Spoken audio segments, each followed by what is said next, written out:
Hello friends, welcome to Study Smart Way. आज एक बार फिर आपका यूपी टेट सी टेट की स्पेशल क्लासेस में स्वागत है। आज आपके लिए हिंदी का प्रैक्टिस सेट लेकर आए हैं, जिसमें आपके पुराने वर्षों के मोस्ट इम्पॉर्टेंट प्रश्न दिए गए हैं जो अक्सर एग्जाम में पूछे जा चुके हैं। चलिए शुरू करते हैं आज की क्लास। जिन्होंने भी अभी तक चैनल सब्सक्राइब नहीं किया है वो सब्सक्राइब कर दें, लाइक कर दें और शेयर करें। क्वेश्चन नंबर फर्स्ट,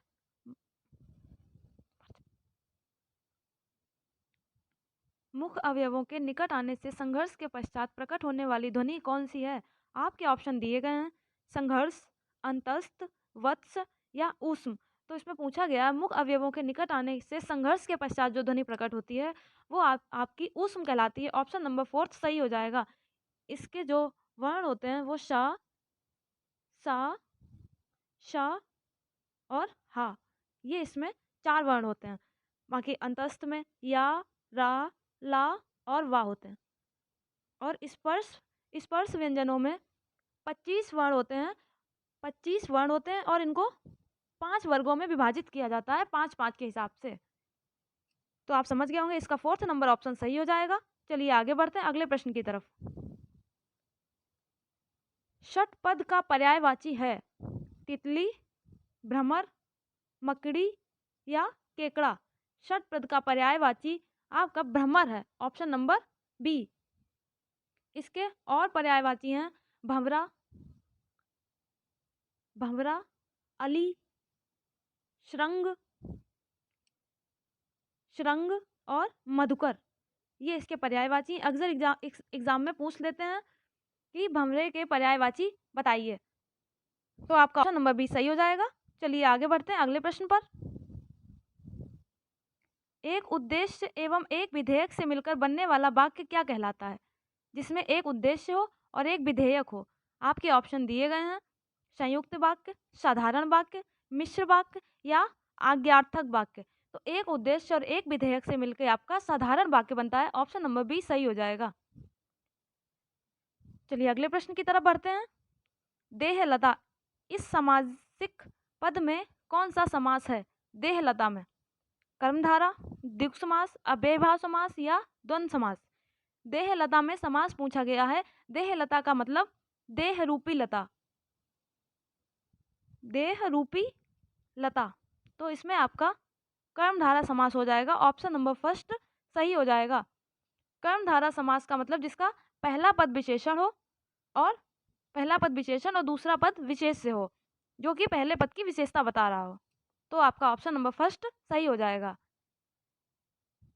बाकी आपका द्विगु समास का होता है जिसका प्रथम पद संख्यावाची हो, इसमें संख्यावाची हो और उससे पूरे समूह का बोध होता है, जैसे चौराहा, जैसे 4 राहों का समूह चौराहा। अव्ययभाव समास आपको पिछली क्लास में बताया गया था, जिसका प्रथम पद अव्यय हो। द्वंद्व समास जिसमें दोनों पद प्रधान हो और बीच में योजक चिन्ह का बोध होता हो, जैसे माता और पिता, सुख और दुख। इस तरह से आप समझ गए होंगे सभी लोग सारे समास।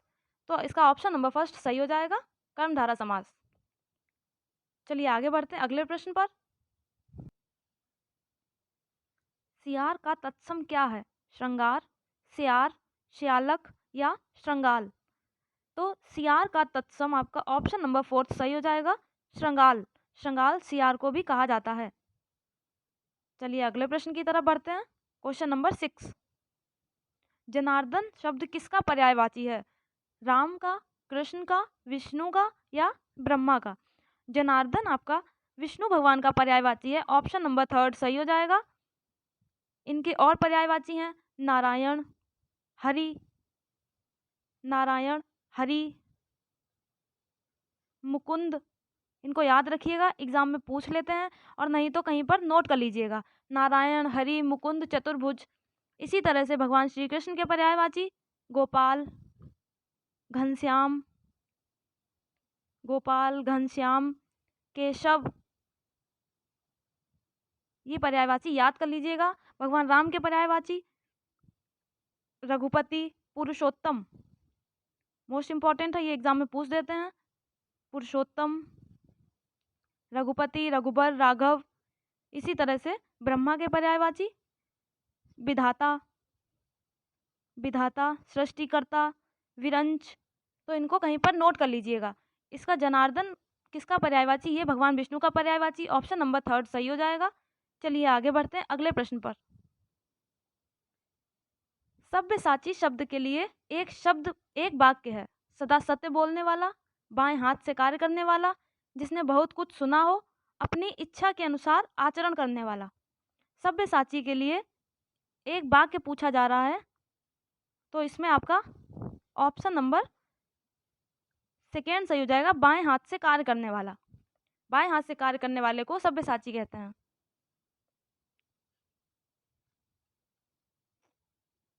तो ऑप्शन नंबर 2 सही हो जाएगा। सदा सत्य बोलने वाला, सत्यवादी, सत्यवादी, जिसने बहुत कुछ सुना हो, इसके लिए बहुश्रुत, बहुश्रुत, और अपनी इच्छा के अनुसार आचरण करने वाला, इसको स्वेच्छाचारी कहते हैं। स्वेच्छाचारी, अपने इच्छा अनुसार आचरण करने वाला। तो समझ गए होंगे, सब्यसाची के लिए ऑप्शन नंबर बी सही हो जाएगा। बाएं हाथ से कार्य करने वाले को सब्यसाची कहते हैं। इन सभी को कहीं पर नोट कर लीजिएगा, क्योंकि एग्जाम में पूछ लेते हैं, इनमें से कोई भी एक पूछा जा सकता है। चलिए आगे बढ़ते हैं अगले प्रश्न पर। निम्नलिखित में कौन सा प्रकंपित वर्ण है? आपके ऑप्शन दिए गए हैं, या, रा, ला, या और वा। कौन सा प्रकंपित वर्ण पूछा गया है? प्रकंपित वर्ण वो होते हैं जिनके बोलने में जिह्वा में कंपन उत्पन्न होता है, कंपन उत्पन्न होता है। इनको लुंठित ध्वनि भी कहते हैं, लुंठित ध्वनि। तो इसका आपका फर्स्ट ऑप्शन सही हो जाएगा। रा वर्ण को लुंठित ध्वनि या प्रकंपित वर्ण भी कहते हैं। चलिए आगे बढ़ते हैं अगले प्रश्न की तरफ। जिसके पास कुछ ना हो उसके लिए उपयुक्त शब्द है अभावग्रस्त, अकिंचन, दीनहीन या महादीन। जिसके पास कुछ ना हो उसको अकिंचन कहते हैं। ऑप्शन नंबर 2 सही हो जाएगा। जबकि अभावग्रस्त उसको कहते हैं जिसके पास कुछ विशेष वस्तुओं का अभाव हो, कुछ विशेष वस्तुओं का अभाव हो, उसको अभावग्रस्त कहते हैं। तो इसका ऑप्शन नंबर 2 सही हो जाएगा, अकिंचन, जिसके पास कुछ ना हो। चलिए आगे बढ़ते हैं अगले प्रश्न पर। निर्दय का विलोम शब्द है। निर्दय का विलोम सहृदय, सदय, सहाय, सभय या सदय। तो इसका निर्दय का विलोम सदय होता है। ऑप्शन नंबर 4 सही हो जाएगा। सदय का अर्थ होता है दयालु और निर्दय का अर्थ होता है क्रूर, इसलिए इसका ऑप्शन नंबर 4 सही हो जाएगा, सदय। चलिए आगे बढ़ते हैं अगले प्रश्न पर। रामचरितमानस की रचना की गई अवधी में, ब्रजभाषा में, भोजपुरी में या मैथिली में। रामचरितमानस की रचना अवधी भाषा में की गई है। ऑप्शन नंबर 1 सही हो जाएगा। इसको तुलसीदास जी ने लिखा है, तुलसीदास जी ने, तुलसीदास। और इसमें रस है वो शांत रस है, इसमें रस शांत रस है। इसमें 7 कांड हैं। ये सब मोस्ट इम्पॉर्टेंट है, इसको याद कर लीजिएगा। और इसे लिखने में समय लगा है 2 वर्ष 7 माह और 26 दिन। 2 वर्ष 7 माह 26 दिन का समय लगा इसको लिखने में। इसमें रस शांत है, कांड 7 हैं और भाषा अवधी है और रचयिता श्री तुलसीदास जी हैं। तो इसका ऑप्शन नंबर 1 सही हो जाएगा। चलिए आगे बढ़ते हैं अगले प्रश्न पर। लोकायतन किस कवि की रचना है? लोकायतन आपके ऑप्शन दिए गए हैं, सोहनलाल द्विवेदी, सुमित्रा नंदन पंत, श्रीधर पाठक या महादेवी वर्मा। तो लोकायतन आपका ये सुमित्रा नंदन पंत द्वारा लिखी रचना है। यह एक महाकाव्य है और यह महात्मा गांधी जी के जीवन पर आधारित है, महात्मा गांधी के जीवन पर आधारित है और इसके लिए इन्हें सोवियत लैंड नेहरू पुरस्कार मिला है। तो आपका ऑप्शन नंबर 2 सही हो जाएगा। चलिए आगे बढ़ते हैं अगले प्रश्न पर। निम्नलिखित में आचार्य चतुर्सेन द्वारा रचित उपन्यास का नाम है गोदान, गुणगुंठार, चंद्रकांता या सोमनाथ। आचार्य चतुर्सेन द्वारा रचित उपन्यास सोमनाथ है। ऑप्शन नंबर 4 सही हो जाएगा। गोदान प्रेमचंद द्वारा रचित है, मुंशी प्रेमचंद। गुणकुंठार ये वृंदावन लाल वर्मा। और चंद्रकांता देवकी नंदन खत्री द्वारा लिखित है। देवकी नंदन खत्री द्वारा लिखित उपन्यास है। तो आप समझ गए होंगे, गोदान प्रेमचंद द्वारा, गुणकुंठार वृंदावन लाल वर्मा और चंद्रकांता देवकी नंदन खत्री द्वारा, और सोमनाथ आचार्य चतुर्सेन द्वारा रचित उपन्यास है। तो आपका ऑप्शन नंबर 4 सही हो जाएगा। चलिए आगे बढ़ते हैं अगले प्रश्न पर। पहाड़ पर लालटेन ये किसकी रचना है? रमेश चंद्र शाह, शिवानी, मंगलेश डबराल या नागार्जुन। पहाड़ पर लालटेन यह एक काव्य संग्रह है। यह काव्य संग्रह है और इसको मंगलेश डबराल ने लिखा है। तो ये ऑप्शन नंबर 3 सही हो जाएगा। चलिए आगे बढ़ते हैं अगले प्रश्न पर।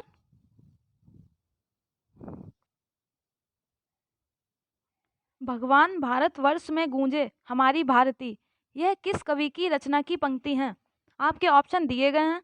रामधारी सिंह दिनकर, राम नरेश त्रिपाठी, श्याम नारायण पांडे या मैथिली शरण गुप्त। भगवान भारतवर्ष में गूंजे हमारी भारती यह आपकी मैथिली शरण गुप्त की रचना की पंक्तियां हैं। ऑप्शन नंबर 4 सही हो जाएगा। ये भारत भारती से ली गई हैं। भारत भारती की रचना 1912 में की गई थी। मैथिली शरण गुप्त जी ने भारत भारती 1912 में लिखी और भगवान भारतवर्ष में गूंजे हमारी भारती यह इसी की पंक्तियां हैं। इसमें इन्होंने भारतवर्ष का इसमें पूरा संक्षिप्त वर्णन किया गया है। तो आपका ऑप्शन नंबर 4 सही हो जाएगा। चलिए आगे बढ़ते हैं अगले प्रश्न पर। सुमित्रा नंदन पंत का जन्म कहाँ हुआ? भवाली, कौसानी, नैनीताल या अल्मोड़ा। सुमित्रा नंदन पंत का जन्म 1900 ईस्वी में कौसानी में हुआ है। कौसानी यानी अल्मोड़ा।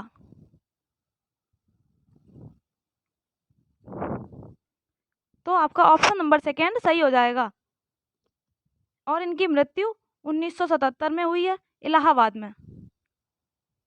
इलाहाबाद में मृत्यु हुई है और कौसानी अल्मोड़ा में इनका जन्म हुआ है। और इनको प्रकृति का सुकुमार कवि कहा जाता है। प्रकृति का सुकुमार कवि, ये याद रखिएगा, एग्जाम में पूछ देते हैं प्रकृति का सुकुमार कवि किसको कहा जाता है, तो ये सुमित्रा नंदन पंत को कहा जाता है। चलिए आगे बढ़ते हैं अगले प्रश्न पर।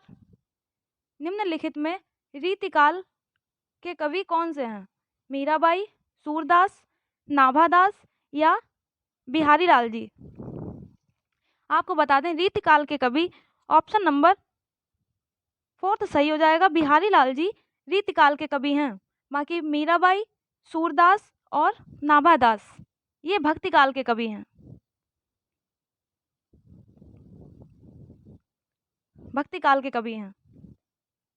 आप समझ गए होंगे कि ये ऑप्शन नंबर 4 सही हो जाएगा, बिहारी लाल जी। चलिए आगे बढ़ते हैं अगले प्रश्न की तरफ। Question number 18। विद्यार्थियों में भाषा की रुचि का विकास करने का उपयुक्त उपाय है? विद्यार्थियों की व्याकरण के ज्ञान को बढ़ाना, विद्यार्थियों को पाठ्यपुस्तकें पढ़वाना, विद्यार्थियों को मौखिक रूप से अधिकाधिक समझाना या उपरोक्त में से सभी। विद्यार्थियों में भाषा की रुचि का विकास, विद्यार्थियों को मौखिक रूप से ज़्यादा समझाना। ऑप्शन नंबर 3 सही हो जाएगा। चलिए आगे बढ़ते हैं अगले प्रश्न पर। दुष्ट अपनी दुष्टता नहीं छोड़ता, इसके लिए उचित लोकोक्ति है। आपके ऑप्शन दिए गए हैं। खिसियानी बिल्ली खंबा नोचे, गंगा गए तो गंगादास, जमुना गए तो जमुनादास, कबहू निरामिस होए कागा, या जिस पत्तल में खाया उसी में छेद करना। तो इसमें दुष्ट अपनी दुष्टता नहीं छोड़ता, इसके लिए कबहू निरामिस होए कागा ये ऑप्शन सही हो जाएगा। ऑप्शन नंबर 3 सही हो जाएगा। चलिए आगे बढ़ते हैं अगले प्रश्न की तरफ। भाषा शिक्षक को एक बहुसांस्कृतिक कक्षा के किस बात पर बल देना चाहिए? बच्चों को भाषा प्रयोग से अधिक अवसर देना, पाठ्य पुस्तक के प्रत्येक पाठ को भली भांति समझाना, बच्चों को व्याकरण सिखाना या स्वयं द्वारा भाषा का शब्द प्रयोग करना। तो भाषा शिक्षक को एक बहुसांस्कृतिक कक्षा के बच्चों को भाषा प्रयोग के अधिक से अधिक अवसर देना, ये ऑप्शन सही हो जाएगा, क्योंकि बच्चे अपनी अपनी भाषा का प्रयोग अपनी तरह से कर लेंगे और आपस में एक दूसरे को समझा देंगे। इस तरह से आपका ऑप्शन नंबर फर्स्ट सही हो जाएगा। चलिए अगले प्रश्न की तरफ बढ़ते हैं। पंडित दूध पीता है, इस वाक्य में कारक है कर्म और करण कारक, संप्रदान और संबंध कारक या कर्ता और कर्म कारक, इनमें से कोई नहीं। तो पंडित दूध पीता है, इस वाक्य में कारक पंडित, पंडित तो ये कर्ता हो जाएगा, यानी पंडित ने दूध को पिया, तो जहाँ को आ जाएगा वहाँ कर्म कारक आ जाएगा। तो इसका ऑप्शन नंबर थर्ड सही हो जाएगा, कर्ता और कर्म, पंडित ने दूध को पिया, ऑप्शन नंबर थर्ड सही है। चलिए आगे बढ़ते हैं अगले प्रश्न पर।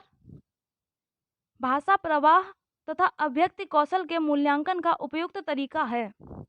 आपके ऑप्शन दिए गए हैं, लिखित परीक्षाएं, वस्तुनिष्ठ परीक्षण, मौखिक वार्तालाप या इनमें से कोई नहीं। भाषा प्रवाह और अभिव्यक्ति कौशल के मूल्यांकन का मौखिक वार्तालाप सही हो जाएगा, ऑप्शन नंबर थर्ड। मौखिक वार्तालाप संप्रेषण के जरिए अपनी बात को अच्छे से कहा जा सकता है, तो आपका ऑप्शन नंबर थर्ड सही हो जाएगा। चलिए आगे बढ़ते हैं अगले प्रश्न पर। रंगमंच के पीछे का स्थान क्या कहलाता है? रंगमंच पर पर्दे के पीछे का स्थान आलिंद, नेपथ्य, प्रेक्षागृह या नैतिक। रंगमंच पर पर्दे के पीछे का स्थान नेपथ्य कहलाता है, ऑप्शन नंबर सेकेंड सही हो जाएगा। चलिए आगे बढ़ते हैं अगले प्रश्न पर। क्वेश्चन कह रहा है ऊष्म महाप्राण वर्ण हैं, ऊष्म महाप्राण वर्ण कौन से कहलाते हैं? आपको पिछली क्लास में बताया गया था, महाप्राण वर्ण वो होते हैं जिनके उच्चारण में अधिक वायु का प्रवाह निकलता है, अधिक वायु मुंह से निकलती है, तो वो महाप्राण कहलाते हैं। तो इसमें आपका श शब्द जो है वो उस महाप्राण हो जाएगा। इसके अंतर्गत श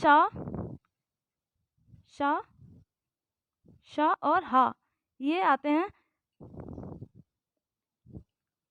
तो आपका ऑप्शन नंबर फोर्थ सही हो जाएगा। महाप्राण शब्दों में प्रत्येक वर्ग का दूसरा और चौथा वर्ण जो होता है वो महाप्राण कहलाता है।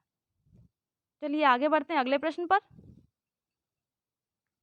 जातिवाचक एवं व्यक्तिवाचक संज्ञाओं का कौन सा युग्म गलत है? कुत्ता और पिल्ला, नगर जयपुर, पर्वत हिमालय या स्त्री श्वेता। जातिवाचक और व्यक्तिवाचक संज्ञाओं में कुत्ता और पिल्ला ये ऑप्शन सही हो जाएगा, ये युग्म गलत है। कुत्ता और पिल्ला ये दोनों जातिवाचक संज्ञाओं में आ जाते हैं, ये दोनों जातिवाचक संज्ञाओं में आ जाते हैं। चलिए आगे बढ़ते हैं अगले प्रश्न पर। प्राथमिक स्तर पर भाषा अध्ययन का मुख्य तत्व होगा। आपके ऑप्शन दिए गए हैं, व्याकरण का उपयोग, शब्द भंडार अभिव्यक्ति, साहित्य समझ या उच्चारण की स्पष्टता। प्राथमिक स्तर पर भाषा का मुख्य तत्व ये उच्चारण की स्पष्टता होता है, ऑप्शन नंबर फोर्थ सही हो जाएगा। चलिए आगे बढ़ते हैं अगले प्रश्न की तरफ। भाषा संरचना में अपेक्षित भाषा के प्रमुख अंग होते हैं। आपके ऑप्शन दिए गए हैं, 1, 2, 3 या 4।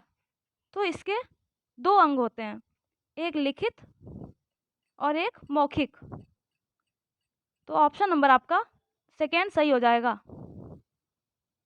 भाषा संरचना में अपेक्षित भाषा के अंग 2 होते हैं। चलिए आगे बढ़ते हैं अगले प्रश्न पर। प्रताप को प्रताप उच्चारण करना कौन से प्रकार के अशुद्ध उच्चारण का भेद है? आपके 4 ऑप्शन दिए गए हैं, स्वरागम, स्वरालाप, आकार इकार भ्रम या आगम। तो ये आपका स्वरालाप कहलाता है। ऑप्शन नंबर सेकेंड सही हो जाएगा। अशुद्ध उच्चारण जो होता है वो स्वरालाप उच्चारण दोष कहलाता है। चलिए आगे बढ़ते हैं अगले प्रश्न पर। किस शब्द में विसर्ग संधि नहीं है? अनुस्वार, मनोनुकूल, मनस्ताप या पायोद? तो इसमें आपका ऑप्शन नंबर फर्स्ट सही हो जाएगा। अनुस्वार में विसर्ग संधि नहीं है। मनोकूल में मनः प्लस अनुकूल, ये इसका संधि विच्छेद हो जाएगा। मनस्ताप में मनः प्लस ताप, और पायोद में पया प्लस दा, ये इनके संधि विच्छेद हो जाएंगे। अनुस्वार में विसर्ग संधि नहीं है, इसलिए ऑप्शन नंबर फर्स्ट सही हो जाएगा। चलिए आगे बढ़ते हैं अगले प्रश्न पर। अधि उपसर्ग से बना शब्द नहीं है। अध्यापन, अध्यवसाय, अधीर या अध्यादेश? इसका आपका ऑप्शन नंबर थर्ड सही हो जाएगा। अधीर शब्द अधि उपसर्ग से नहीं बना है। इसमें उपसर्ग आ है, आ प्लस धीर। बाकी सभी में अधिधन अध्यापन, अधिधन व्यवसाय, अधिधन आदेश, इसलिए आपका ऑप्शन नंबर थर्ड सही हो जाएगा। अधीर में आ उपसर्ग है। तो आज के प्रश्नों की श्रृंखला यहीं समाप्त होती है। बने रहिए स्टडी स्मार्ट वे के साथ। ऐसी ही और क्लासेस पाने के लिए पिछले वीडियो देख लीजिएगा, लाइक कर दीजिएगा और चैनल सब्सक्राइब कर दीजिएगा। Thank you. जय हिंद, जय भारत।